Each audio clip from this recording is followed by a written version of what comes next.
नमस्कार दोस्तों, आप सबको स्वागत है फिर से एक नया वीडियो के अंदर। क्योंकि हम लोग जो वादा किया था इस बच्चे को एक जैकेट दिलाने के लिए, वो वादा पूरा करने का टाइम अब आ चुका है। और ज़्यादा से ज़्यादा ज़रूर शेयर कीजिएगा इस वीडियो को।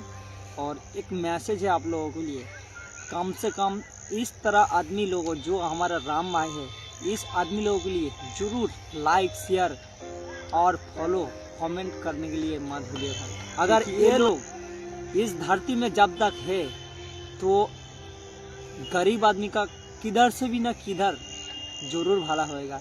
इन लोगों के लिए दुनिया चलता है भाई। Thank you so much Ram भैया, आपको धन्यवाद बहुत। और आपको भी बहुत दिल से धन्यवाद देता हूँ इस महत् काम के लिए। Thank you so much.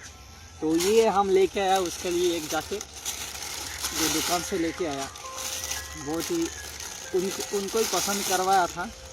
तो ये है, ये देखिए भाई। तो थैंक यू सो मच। कैसे लगा रे, কেমন লাগলো ভাই? তো ভালো লাগছে তো জ্যাকেটটা কেমন তোর পছন্দ হয়েছে? তো রাম ভাইকে থ্যাংক ইউ বল। Thank you.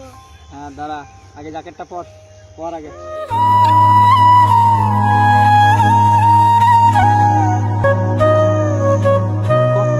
সবাইকে বল যে ভিডিওটা অবশ্যই লাইক শেয়ার করো। Thank you so much. चलो, थैंक यू भाई राम भाई।